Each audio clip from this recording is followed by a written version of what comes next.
കേരളത്തിലാണ് ലോകത്തിലെ ഏറ്റവും കൂടുതൽ അഭ്യസ്തവിദ്യരായ വീട്ടമ്മമാരുള്ളത്. ബികോം വീട്ടമ്മ, എംടെക് വീട്ടമ്മ, BA വീട്ടമ്മ. യൂണിവേഴ്സിറ്റി കോളേജിൽ നിന്നോ ഒരു കുട്ടി ബികോം അല്ലെങ്കിൽ MA പാസ്സായി വരണമെങ്കിൽ ഗവൺമെൻറ്റിൻ്റെ എക്സ്ചക്കറിൽ നിന്ന് എത്ര പണം ചെലവഴിച്ചിട്ടുണ്ടാവും? ജനങ്ങളുടെ പണമാണ്. എന്നിട്ട് വീട്ടിൽ ചമ്മന്തി അരച്ചിട്ടും കുഞ്ഞിനെ നോക്കിയിരിക്കുകയാണ്. ഇക്കണോമിക്ക് ഒരു സംഭാവന ഇല്ല. ശരിക്കും ക്രിമിനൽ കുറ്റമാണ്, പക്ഷെ അവരുടെ കുഴപ്പമല്ല, ഘടനയുടെ കുഴപ്പമാണ്. അവർ ചിലരാണെങ്കിൽ പൈറ്റി തന്നെ ജോലി കിട്ടി, കുറച്ച് കഴിയുമ്പോഴേക്കും കല്യാണം കഴിച്ചു, കുറച്ച് കഴിയുമ്പോൾ ആയത്തെ കുഞ്ഞായി, പോണോ വേണ്ടെന്ന് ഉൾക്കണ്ടേയായി, അതിനിടെ രണ്ടാമത്തെ കുട്ടിയായി, പോണ്ടാന്ന് തീരുമാനിച്ചു. കുഞ്ഞ് കയ്യോ കാലോ വളരണം നോക്കിക്കൊണ്ടിരുന്നു. കുറച്ച് കഴിയുമ്പോൾ അവരങ്ങ് വല്ലാതെ വളർന്നു പോകും. പിന്നെ സമയം എന്ത് ചെയ്യണമെന്ന് അറിയില്ല. ഇവർ നമ്മൾ പൊടി തട്ടിയെടുക്കുന്നു. കേരളത്തിൽ പണമില്ലാതെയും ബിസിനസ് തുടങ്ങാൻ കഴിയുമോ? സംരംഭങ്ങൾ തുടങ്ങാൻ കഴിയുമോ? കഴിയുമെന്ന് പറയുന്നു പി. രാജീവ്. എങ്ങനെ എന്നല്ലേ? കേരളത്തിലെ നമ്മുടെ വീടുകളിലേക്ക് നോക്കൂ. അവിടെ എത്രമാത്രം വിദ്യാസമ്പന്നരായ വീട്ടമ്മമാരുണ്ട്. എംടെക് അമ്മമാർ, ബിടെക് അമ്മമാർ, BEd അമ്മമാർ. അങ്ങനെ ഒരു വീട്ടിലുള്ള ഇത്തരം മനുഷ്യ വിഭവശേഷിയെ നമുക്ക് എങ്ങനെ ഉപയോഗിക്കാം? അതാണ് പി. രാജീവ്, വ്യവസായ വകുപ്പ് മന്ത്രി, വിശദീകരിക്കുന്നത്. ആ പ്രസംഗത്തിൻ്റെ പ്രസക്ത ഭാഗങ്ങൾ കേൾക്കാം. ഫെബ്രുവരി 22, 21, 22 നമ്മുടെ ഗ്ലോബൽ സമ്മിറ്റ്, അതിന് മുന്നോടിയായിട്ട് പ്രിപ്പറേറ്ററി വർക്ക്സ്. ഇപ്പോൾ GenAI കോൺക്ലേവ് കഴിഞ്ഞു, IBയുമായി ചേർന്ന്. റോബോട്ടിക്സ് റൗണ്ട് ടേബിൾ കഴിഞ്ഞു. ഫുഡ് പ്രോസസ്സിങ്ങിൻ്റെ സെക്ടറൽ മീറ്റിംഗ് കഴിഞ്ഞു. ഇവിടെ തിരുവനന്തപുരത്ത് ലൈഫ് സയൻസ് ബയോ കണക്ട് അവരുടെ അതിൻ്റെ സബ്മിറ്റ് കഴിഞ്ഞു. Logistic, maritime, tourism, hi-tech farming, Ayurveda, retail, ഇതെല്ലാം സെക്ടർ. ഇതങ്ങോട്ട് 41 പ്രിപ്പറേറ്ററി മീറ്റിംഗ്സ് ആണ്. ഒപ്പം തന്നെ നമ്മുടെ സംഘടനകളെല്ലാം അവരുമായിട്ട് യോഗം ചേർന്നു. ഇതുകൂടാതെ ചെന്നൈ റോഡ് ഷോ കഴിഞ്ഞു, മുംബൈ ബാംഗ്ലൂർ റോഡ് ഷോ കഴിഞ്ഞു. Mumbai on 5th, Delhi on 6th, then Dubai on January 12th and 13th. അത് കഴിഞ്ഞിട്ട് നമ്മൾ ഇൻവെസ്റ്റ്മെൻറ്റിലേക്ക് പോകും. ഇത് കൂടാതെ ഞങ്ങൾ ഈ പെട്ടിക്കട ബാർബർ ഷോപ്പ് എന്ന് പറയുന്നത് കേരളത്തിൽ 1000 കോടിക്ക് മുകളിൽ ടേൺ ഓവറുള്ള 44 കമ്പനികളുണ്ട്. അവരെ ഞങ്ങൾ വിളിച്ചു, നിങ്ങൾക്കിനി കൂടുതൽ എന്തെല്ലാം ചെയ്യാൻ പറ്റും?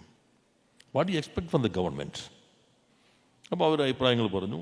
അത് ഞങ്ങൾ എത്ര വരും എന്ന് അവിടെ വെച്ചാണ് റിയലിസ്റ്റിക്കായിട്ട് ടാർഗറ്റ് ഫിക്സ് ചെയ്യുന്നത്. ഞങ്ങളിപ്പോൾ 1 ലക്ഷം കോടി എന്നൊന്നും പറയുന്നില്ല. ആ മീറ്റിംഗ് കഴിഞ്ഞ് ഇത്ര വരും. പിന്നെ ഈ ഗവൺമെൻറ് തുടങ്ങിയതിന് ശേഷമുള്ള investment, new investment, further investment, 245 കമ്പനികളുണ്ട്. 15,000 crores ആണ്. ചിലത് നിലവിലുള്ളതിൻ്റെ ഫർദറാണ്, ചിലത് ന്യൂ ഇൻവെസ്റ്റ്മെൻ്റ് ആണ്. അവരെ ഞങ്ങൾ വിളിച്ചു. ഇത് പെട്ടെന്ന് തീർക്കാൻ എന്തെല്ലാം സഹായം വേണം? ഇനി ഡിസംബർ 2-ന് 500 കോടിക്കും 1000 കോടിക്ക് ഇടയിലുള്ള കമ്പനികൾ, 100 കോടിക്കും 500 കോടിക്ക് ഇടയിൽ ടേൺ ഓവർ ഉള്ളത് 2 സെഷനായി ചേരുകയാണ്. അവരോടും ചോദിക്കും, നിങ്ങൾക്ക് എന്താണ് ഇൻവെസ്റ്റ്മെൻറ്റ് ചെയ്യാൻ പറ്റുക? പിന്നെ കേരളത്തിലെ കമ്പനികളുമായിട്ട് ജോയിൻറ്റ് വെഞ്ചർ ഉള്ളതോ ടെക്നോളജി പാർട്ട്ണറായിട്ടുള്ള ഫോറിൻ കമ്പനികൾ, അവരെ നമ്മൾ സമീപിക്കും. നിങ്ങൾക്ക് ഇതെങ്ങനെ ഫർദർ ഇൻവെസ്റ്റ് ചെയ്യാൻ പറ്റും? നമ്മുടെ IT കമ്പനികൾ മുഖ്യമന്ത്രി തന്നെ പങ്കെടുത്ത് അവരെ വിളിക്കുന്നുണ്ട്. നിങ്ങൾ ഇനിയിപ്പോൾ എന്താണ്, ഇനിയിപ്പോൾ ഇന്ന് TCSൻ്റെ യോഗം ഉണ്ടായിരുന്നു. തിരുവനന്തപുരം എങ്ങനെ വേഗത്തിലാക്കാൻ കഴിയും? ഇന്ന് യോഗം ഉണ്ടായിരുന്നു ഞാൻ വരുന്നതിന് മുമ്പ്. അപ്പോൾ ഓരോ സെക്ടറിലും, പിന്നെ കിൻഫ്ര, KSITC പാർക്കുകളിൽ ഇപ്പോൾ പ്രവർത്തിക്കുന്ന കമ്പനികൾ, അവരോട് നിങ്ങൾ ഡെവലപ്പ് ചെയ്യാൻ എത്ര സാധ്യതയുണ്ട്?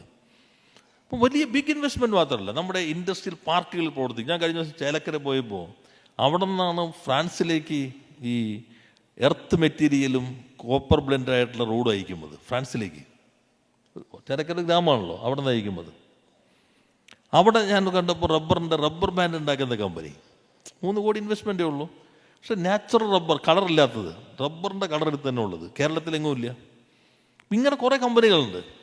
അവർക്ക് ചില ക്രൈസിസ് ഉണ്ടാവും. അത് ഓർഡർ ഉണ്ടാവും.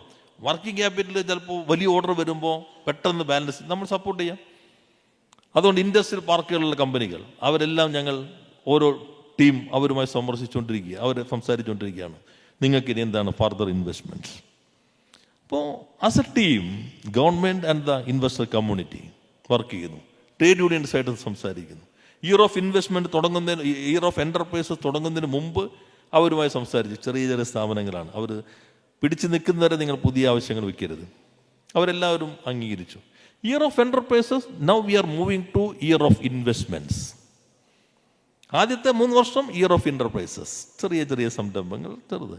ഇനി ഇയർ ഓഫ് ഇൻവെസ്റ്റ്മെൻറ്റ്സ്, ബിഗ് ആകാം അല്ലെങ്കിൽ മീഡിയം ആകാം, നമുക്ക് പറ്റുന്ന ഇൻവെസ്റ്റ്മെൻറ്റ്. അതിൽ വിഴിഞ്ഞം വലിയ പൊട്ടൻഷ്യൽ നൽകും. ഞങ്ങൾ കാച്ച്മെൻറ്റ് ഏരിയകൾ, ഇപ്പം നമുക്ക് പാലക്കാട് മാനുഫാക്ചറിംഗ് സ്മാർട്ട് സിറ്റി കിട്ടി, അവനൊരു കാച്ച്മെൻറ്റ്, പണ്ട് നദികൾ ഒഴുകും, നദികൾക്ക് ചുറ്റുമായിരിക്കും കൃഷിയിടങ്ങൾ, കാച്ച്മെൻറ്റ് ഏരിയകൾ വരിക. ഇപ്പോൾ വിഴിഞ്ഞത്തിൻ്റെ കാച്ച്മെൻറ്റ് ഏരിയ ഉണ്ടാവും. കൊല്ലം വരാം, വേണമെങ്കിൽ പത്തനംതിട്ട കുറച്ച് വരാം, തമിഴ്നാടും വരാം, അത് അവർ നോക്കിക്കോട്ടെ. നമ്മൾ ഇപ്പുറത്തെ ഭാഗം നമ്മുടെ കാച്ച്മെൻറ്റ് ഏരിയ എങ്ങനെ? പാലക്കാട് മാനുഫാക്ചറിംഗ് സിറ്റി, അവൻ്റെ കാച്ച്മെൻറ്റ് ഏരിയ ഉണ്ടാവും. കോഴിക്കോട് വരാം, മലപ്പുറം വരാം, പാലക്കാട് വരാം, കോയമ്പത്തൂരും സ്വാഭാവികമായിട്ട് വരും. അത് പിന്നെ അവർ നോക്കട്ടെ ഈ ഭാഗം എങ്ങനെ. കൊച്ചി വലിയ പൊട്ടൻഷ്യലുള്ള സ്ഥലമാണ്, കൊച്ചിയുടെ ചുറ്റും എങ്ങനെ ഒരു അപ്പം 3-4 കാച്ച്മെൻറ്റ് ഏരിയകൾ. പിന്നെ ഞങ്ങൾ വലുതിൽ മാത്രമല്ല, ചെറുത്. കേരളത്തിലാണ് ലോകത്തിലെ ഏറ്റവും കൂടുതൽ അഭ്യസ്തവിദ്യരായ വീട്ടമ്മമാരുള്ളത്.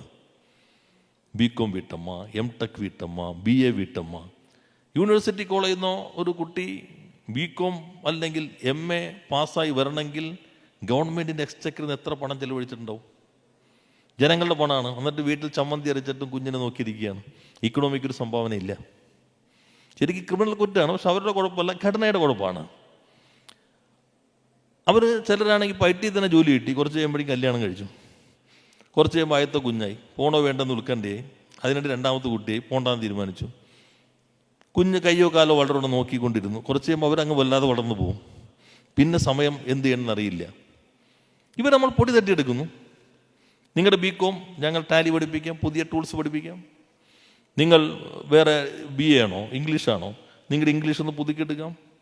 നമ്മൾ പ്ലാറ്റ്ഫോം ഉണ്ടാക്കുന്നു, 20 ലക്ഷം തൊഴിലിൻ്റെത്. നിങ്ങളെ ഞങ്ങൾ ഇൻ്റർവ്യൂവിന് പ്രാപ്തമാക്കുന്നു.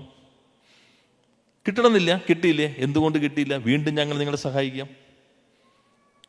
വീട്ടമ്മമാർ മാത്രമല്ല, എല്ലാവരും. Work near home, work from home.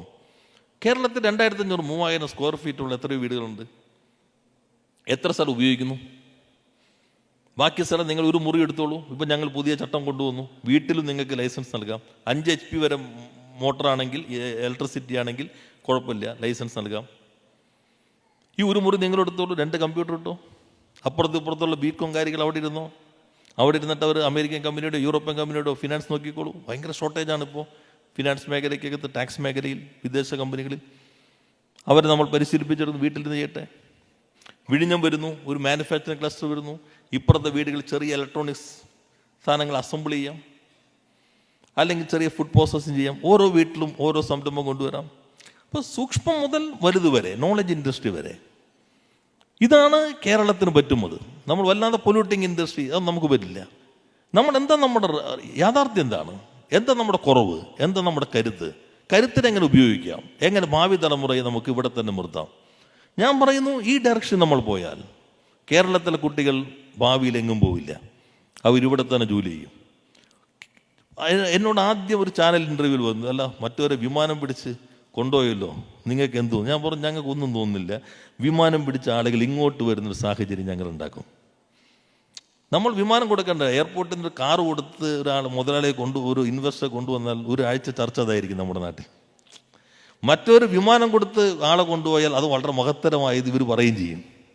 ഇത് നമ്മുടെ ഒരു പ്രത്യേകതയാണ്. പോട്ടെ, മാറിക്കൊണ്ടിരിക്കുന്നുണ്ട്. എന്തായാലും ഇത് നല്ല തുടക്കമാണ്. എല്ലാ മാധ്യമങ്ങളും മത്സര ബുദ്ധിയോടുകൂടി ഇങ്ങനെയുള്ള കാര്യങ്ങൾ, ഇപ്പം ഞാൻ ഈ പറഞ്ഞ കാര്യങ്ങൾ 95% എങ്കിലും നിങ്ങളെ സംബന്ധിച്ച് പുതിയ വിവരങ്ങളായിരിക്കും.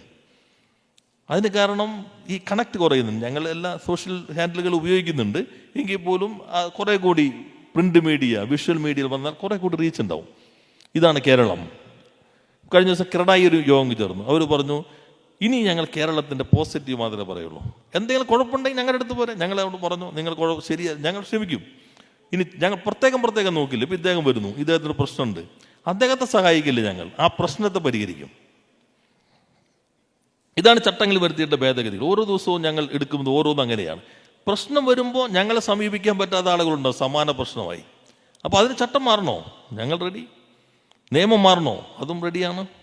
സാധ്യമാകുന്നതെല്ലാം നമ്മുടെ ഈ നാടിന് പറ്റുന്ന രൂപത്തിൽ. അതാണ് ഇന്നത്തെ കേരളം.